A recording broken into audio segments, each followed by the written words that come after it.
알고의 유자 소전 오늘 두 번째 시간입니다. 우리가 첫 번째 시간에는 유자 소전의 기본적인 전의 형식, 그 다음에 전체적인 내용을 한번 간단하게 설명을 해드렸고, 우리가 본문에서는 유제필의 생애와 심성, 그 다음에 유제필과 나와의 관계를 간단하게 언급한 내용까지 살펴봤습니다. 이번 시간에는 그렇죠. 여러분들 읽어봐서 아마 굉장히 재미있는 부분이다라는 것을 이미 알고 있을 텐데, 유제필과 그 다음에 총수와의 관계를 한번 살펴보고, 거기에서 일어난 비단잉어죠. 비단잉어의 일화를 한번 살펴보도록 하겠습니다. 그러면 본문으로 가볼게요.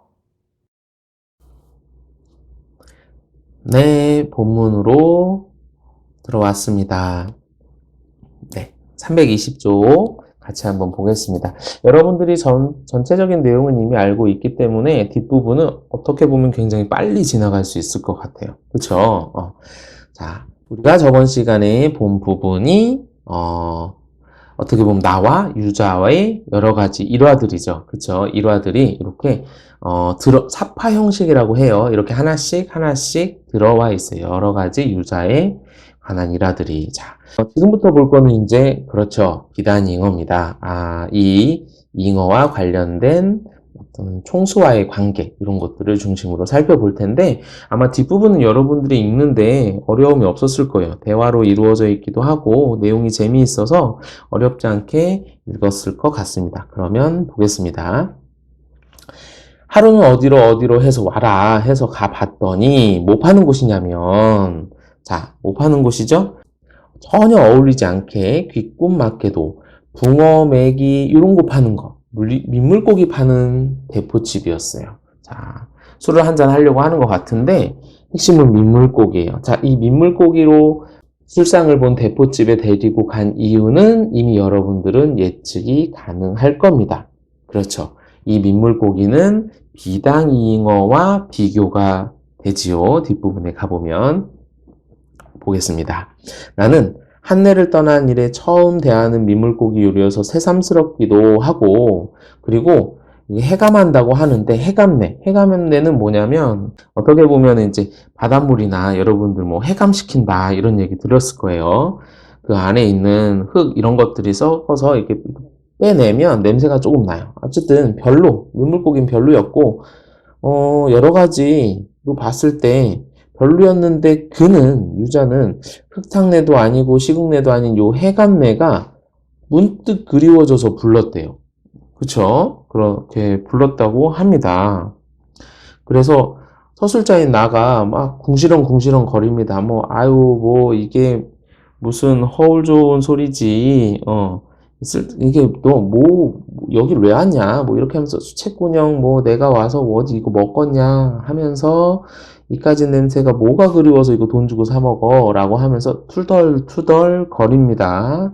취미도 요런 표현들이 이제 조금 여러분들이 처음 보는 표현일 텐데, 희한한 음두가지 같은 취미라고, 참 희한한 취미 가지고 있네 이렇게 보면 되며, 굉장히 희한한 취미를 갖고 있다라고 얘기를 하면서, 여기서 마뜩잖다라는 표현은 그쵸, 별로 마음에 들어 하지 않는다 이렇게 보면 돼요.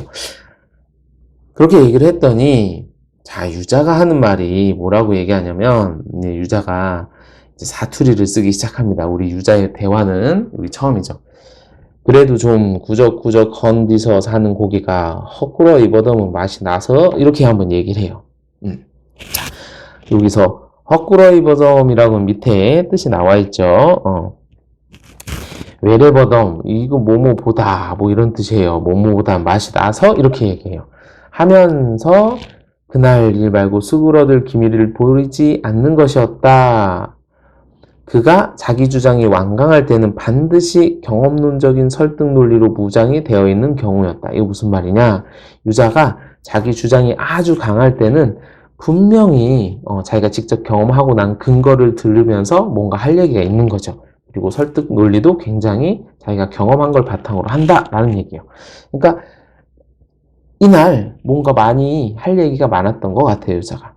그래서 얘기합니다. 무슨 얘기가 있는 모양이다 라고 하니까 들어볼라남 하면서 이야기가 펼쳐지지요. 이 이야기가 총수의 이야기입니다. 비단잉어 이야기가 되겠죠. 어렵지 않게 쭉 읽을 수 있을 것 같아요. 총수 잠옷에 연못이 생겼고요. 뜰 안에 벽이고 바닥이고 시멘트를 들이부어서 연못을 만들었대요. 자, 우린 요게 이제 힌트가 된다라는 걸 알 수 있어요. 그쵸? 시멘트를 들이부어서 연못이라고 수족관이라고 하는 것을 만들었대요. 그리고 시멘트가 굳어지자 물을 채우고 울긋불긋한 비단잉어를 풀어놓았다. 아, 총수의 집에 연못이 생겼고 비단잉어가 거기에 들어갔습니다. 자, 보면 비단잉어들은 화려하고 귀티나는 맵시로 보는 사람마다 탄성을 자아내게 하였으나 그는 처음부터 흘긴 눈을 떴다. 비행기를 타고 온 수입국이라서가 아니라 그 회사 직원의 몇 사람치 월급을 합쳐도 못 미치는 상식밖의 몸값 때문이었다. 자, 뭔가 별로 기분이 좋지 않습니다. 유자는 이미. 자, 물어봤죠. 대간절 월매짜리 고기간디 그려? 라고 물어봤더니 마리당 80만원 주고 가져왔냐? 라고 대답을 하고 있어요. 아, 80만원입니다. 마리당 80만원. 한 마리당 80만원이면 이거 너무 비싼 거 같지요. 그쵸? 마리당 80만원이면 지금 1970년대라고 했으니까 1970년대에 우리가 짜장면 가격이 100원이에요. 그쵸? 지금 짜장면 가격이 뭐 5,000원 정도 된다고 하면 50배죠. 50배? 70년? 그러면 그냥 곱하기 50을 해볼까요? 우리가 수학 시간은 아니지만 그쵸? 얘는 얼마짜리 고기입니까? 4천만원짜리 고기예요. 한 마리당. 굉장히 비싸죠. 그래서 밑에 뭐가 나오냐면 그 회사 직원들 봉급 수준을 모르기에 내 월급으로 계산을 해봤더니 자, 유자의 월급으로 계산을 해봤더니 3년 4개월 동안 모아야 한대요. 계산이 되십니까? 네. 자, 유자가 화난 이유가 뭐냐면 비단잉어가 너무 비싸다. 심지어 직원들의 월급보다 너무너무 비싸다 라고 하는 게 핵심입니다. 어떻게 생각하는 거예요? 그렇죠. 이 부분이 포인트다. 네. 사람보다 비싸다. 이렇게 얘기를 하는 거예요. 사람보다 비싸다. 그러니까 이거는 상식적이지 않은 거예요. 비상식적인 가격인 거죠. 뭐가? 잉어가. 설명 안 해도 왜 지금 화가 났는지는 알 겁니다. 그러면서 하는 얘기가 뭐냐?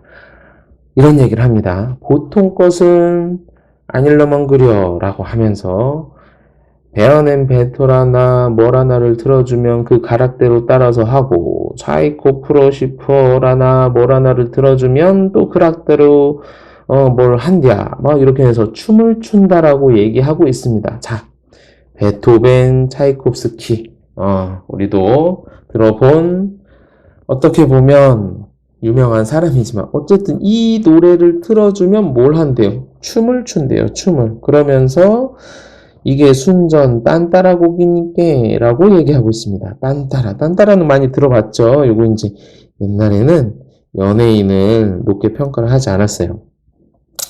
물고기도 꼬랑지 흔들어서 먹고 사는 물고기가 있다는 건 이번에 그 집에서 처음 봤구먼 이렇게 얘기하고 있습니다. 자, 언뜻 봐도 딴따라, 꼬랑지 이런 단어를 쓰면서 얘기를 하는데 그렇죠. 뭔가 불편해 보입니다. 이거는 누가 봐도 웃기게 표현을 하고 있는데 웃음이 유발되고 있어요. 그렇죠? 이런 딴따라, 꼬랑지는 비속어도 쓰고 네, 이 부분은 언어 유희죠. 언어 유희. 자, 요거 뭐예요? 말장난을 하고 있어요. 말장난 하면서 언어 유희를 통해서 뭐 하고 있냐면 그렇습니다. 누굴 비판하고 있어요? 총수를 비판하고 있는 거예요. 되셨죠? 네. 총수를 비판하고 있습니다. 자, 뒷부분으로 넘어갈게요. 유자 지금 너무너무 화가 나 있는 상태인 것 같아요. 자, 그런데 이 비단잉어들이 어제 새벽에, 네, 죽었답니다. 자, 앞부분에 이미 비단잉어가 너무너무 비싸서 총수에 대해서 너무 짜증나고 화가 나는 걸 이렇게 웃음적인 코드를 이용해서 비판을 했는데 그 비단잉어가 다 죽었습니다. 자고 일어나 보니 다 죽었어요. 총수가 막 뛰쳐나왔는데, 정신이 없죠. 그러면서 갑자기 총수가 누구한테 물어보냐면 유자한테 물었습니다. 그랬더니 유자가 뭐라고 하느냐. 자, 이 부분이 또 재미있어요. 글쎄요, 아마 밤새 곧불이 들었던 갭이네요. 라고 얘기하고 있어요. 어때요?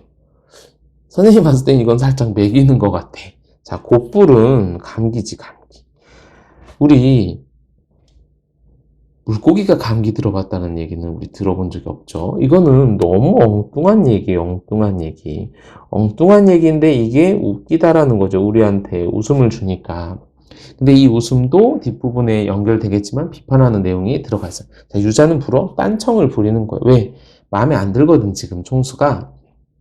그러면서 화를 내요. 감기에 들어 죽는 물고기도 봤냐. 그랬더니 총수는 그가 마치 혐의자가 된 것처럼 화풀이를 하려 드는 것이었다 라고 얘기를 합니다. 자, 여기서 우리가 체크해 봐야 될 건 뭐냐면 총수는 혐의자가 되는 것처럼 화풀이를 하고 있는데 죽은 게 뭐냐? 잉어예요, 잉어. 사람이 어떤 사고로 죽은 게 아니라 지금 잉어가 죽었는데 그 화풀이를 사람한테 하고 있습니다. 그러니까 유자는 더욱 더 아마 화가 났을 거예요. 그러면서 굉장히 비꼬는 말을 합니다. 자, 이 부분이에요.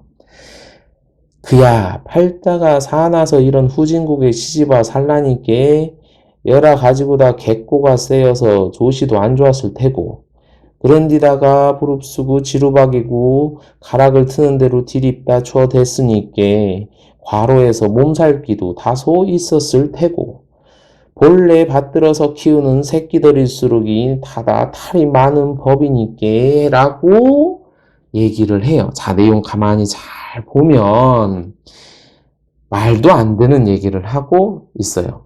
이 조시도 안 좋았을 테고 이 조시가 선생님도 잘 모르는 말인데 이거 일본에서 유래된 말이래요. 몸 상태. 자, 무슨 얘기냐? 비단잉어가 외국에서 살다가 후진국 이쪽으로 와서 살라고 하니까 너무 힘들어서 몸 상태도 안 좋았을 거다. 그리고 노래를 트는 대로 지루박, 브루스, 여기서 브루스, 지루박은 들어봤죠? 블루스예요, 블루스. 춤 이름 블루스. 그 다음에 지르박이라고 하는 춤이 있어요. 요즘 여러분들 알고 있는 탱고나 차차차 이런 것들이에요. 그런 가락에 계속 춤을 추니까 몸살도 났을 거다. 그리고 원래 받들어서 키우는 새끼들이라고 얘기했는데 이렇게 우시아우시아 하면서 그래 그래 하고 항상 다 챙기는 그런 새끼들일수록 금방 아프다 이런 얘기를 하고 있는 거예요, 지금. 자, 뭐 하는 거죠? 네, 이거는 대놓고 총수를 비꼬는 말투인 거예요. 이거는 총수의 행동이 굉장히 마음에 들지 않은 거죠. 그쵸? 총수가 뭐 대단한 거라고 이거 남들한테 참 얼마나 잘 보이려고 하느냐에 대한 이런 것들을 풍자하고 있는 부분입니다. 네. 우리가 그걸 알 수 있는 건 논리적으로 생각해 보면 뒤에 바로 나옵니다. 그는 시멘트의 독성을 충분히 우려내지 않고 고기를 넣은 것이 탈이었으려니 하면서도 일부러 그렇게 의문스럽게 거짓말을 하는 거죠. 됐습니까? 네, 유자는 이미 알고 있어요. 비단잉어가 왜 죽었는지. 그런데 그렇게 얘기하지 않는 거죠. 왜냐하면 총수를 너무 못마땅하게 생각하고 유자가 싫어하는 사람이 딱 들어가죠. 앞에 얘기했던 부분, 그 부분이에요. 총수가 이제 투덜투덜 대죠. 그랬더니 이렇게 얘기를 합니다. 그렇지만 오늘 아침에 들은 말만은 쉽사리 삭힐 수가 없었다. 이건 무슨 얘기냐면 이 일이 있고 난 다음에 오늘 아침에 또 무슨 얘기를 들었나 봐요. 총수가 다시 연못 근처로 슬슬 왔어요. 이미 물고기는 죽어서 다 없는데. 그러면서 갑자기 물어본 거예요. 그 물고기 다 어떻게 했느냐라고 또 물어봅니다. 유자한테. 근데 여기서 중요한 거. 그는 아무렇지 않게, 여기서 그는 유자죠. 유자는 아무렇지 않게가 선생님이 봤을 때는 중요합니다. 왜냐하면 놀라면서 이런 게 아니고 총수를 싫어하는 마음 또는 총수가 가지고 있는 그 잘못된 생각을 이렇게 지금 연결지을 수 있을 것 같아요. 한 마리가 황소 너댓 마리 값이나 나간다는디 아까워서 그냥 내 번자 늙은 건 거시기 하고 비싼 고기는 맛도 괜찮다 싶을 것 같기도 하고 그죠? 그래서 비누를 대충 해서 된장이랑 고추장 이렇게 섞어서 마늘 2통 해서 멀겋게 해서 한 컵씩 했대. 한 컵씩 했지요라고 해서 뭐 했습니까? 먹어버렸어요. 그 비단 잉어를 뭐 한 거예요? 먹었어요. 그러니까 이제 총수는 난리가 났죠. 근데 유자의 태도를 보세요. 왜요? 이렇게 지금 얘기해요. 자, 여기에서 총수가 잔인무도한 것들이란 표현을 씁니다. 잔인무도한 것들. 자, 뒤에 마지막 쪽 넘어가 볼게요. 총수가 분기탱천하여 화를 너무너무 많이 냅니다. 그런데 꼭 참고 있어요. 혈압 때문에. 그러면서 이렇게 참고 있는데 거기다가 한마디 더 던집니다.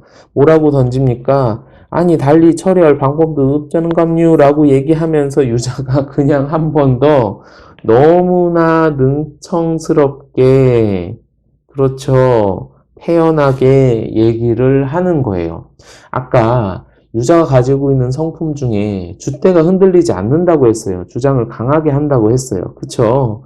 주눅들지 않았습니다. 유자는 주눅들지 않아요. 그래서 우린 더 재밌게 읽을 수 있는 것 같기도 합니다. 자, 총수의 성과를 덧드리려고 한 말은 아니었는데 그가 할 수 있는 것이 그 방법 말고는 없었기 때문에 그렇게 뒷동을 다른 거였다. 그렇게 이제 뒷부분 뒤에 한마디 이렇게 쭉 던진 거였어요. 뒷부분 볼게요. 총수는 우악스럽고 무식하기 짝이 없는 아래 것들하고 따따부터 해봤자 공연히 위신이나 흠이 가고 득될 것이 없다고 판단했는지 숨결이 웬만큼 고루 잡힌 거로 그 불쌍한 것들을 묻어주지도 않고 하면서 피도 눈물도 없는 독종들이라는 표현을 씁니다. 되셨습니까? 네.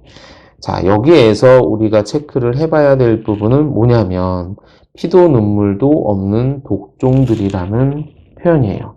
별거 아닌 것 같지만 어떻게 보면 이 독종들이 누구에 해당이 되는 거죠? 그렇죠.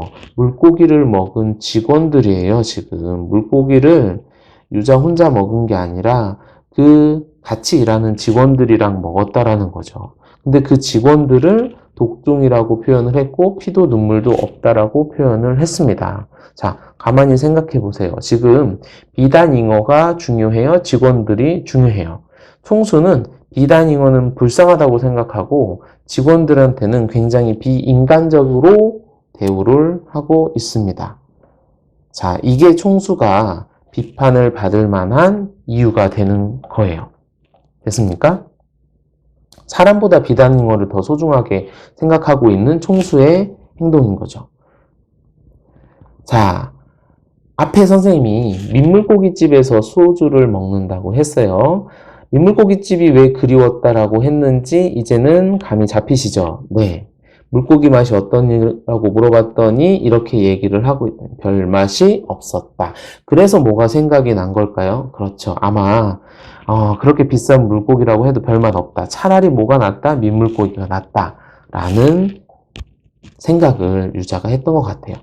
그러면서 아예 대놓고 유자가 얘기를 이렇게 합니다. 내가 독종이면 저는 말종이다. 말종이라는 건 뭐예요? 어떻게 할 수 없는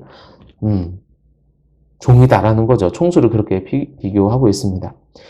좌우지간 맛대가리 없는 서양 물고기, 그리고 욕 두 사발, 한 사발 이렇게 먹고 났더니 차라리 뭐가 생각이 나더라? 민물고기가 생각이 나더라. 이렇게 얘기를 하고 있어요. 자, 그리고 총수의 행동을 뒤에 보면 총수가 어떻게 해요? 그 뒤로 쭉 보세요. 경비원, 보일러실 다 총수들이 데리고 있는 직원들이에요. 이런 직원들을 조석은 아침조 저녁 석자예요. 아침 저녁으로 계속 뭐 한다? 눈을 흘긴다. 그렇죠? 비인간적인 대우를 하고 있어요. 비인간적인 대우를 하고 있습니다. 비단잉어 회식 사건으로 다행히 다 자르진 않을 것 같지만 기본적으로 잉어를 훨씬 더 중요하게 생각하는 사람입니다. 그래서 유자는 총수의 운전석을 떠나고 싶어 했다. 왜냐면 총수가 어떤 거예요? 너무너무 마음에 들지 않습니다. 너무너무 마음에 들지 않아 해요. 남들이 봤을 때는 굉장히 들어오고 싶은 자리라고 생각을 하겠지만 이렇게 생각을 합니다. 어떻게? 유자는 총수가 어떻게 보잘것없는 위선자로 비친 거예요. 그러면서 너무너무 속이 상해합니다. 그래서 이런 삶을 살고 싶지 않아 합니다. 그래서 그런 위선자에게 이렇듯 메인 몸으로 살 수밖에 없는 구차한 삶이 찍살맞고 가련하지 않을 수가 없었다라는 생각을 합니다. 이렇게 사느니 지금 유자는 총수의 밑에서 같이 일하는 걸 어떻게 생각하냐면 한마디로 치욕스럽게 생각하고 있다라는 거예요. 오른쪽 우리 보면 알겠지만 얄밉고 더럽고 가련하다. 내가 이렇게밖에 살 수 없는 것이 치욕스럽다라고 생각하고 있습니다. 되셨습니까?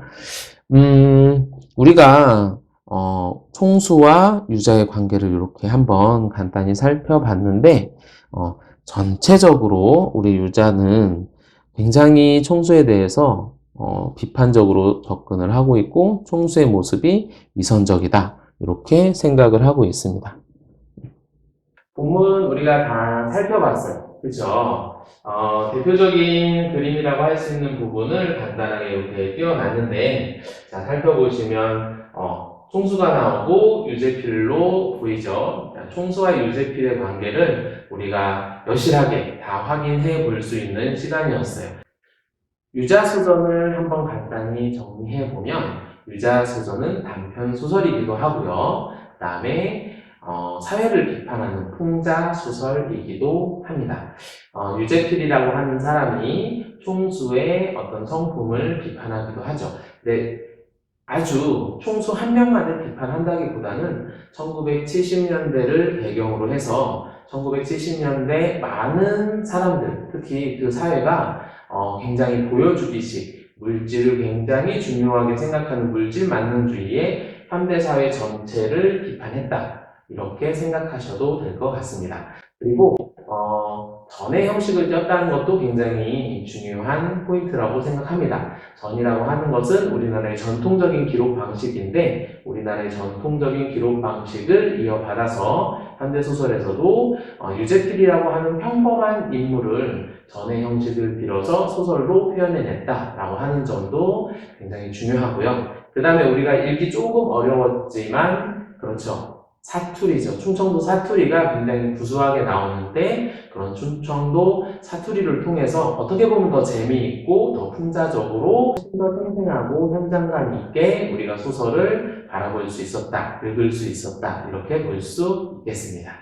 자, 유자소전을 통해서 우리가 어떠한 삶을 추구해야 되는지 어떠한 가치를 추구해야 되는지 다시 한번 살펴볼 수 있는 시간이었었으면 좋겠습니다. 그럼 오늘 이문구의 유자소전은 여기까지 마무리하도록 하겠습니다. 수고하셨습니다.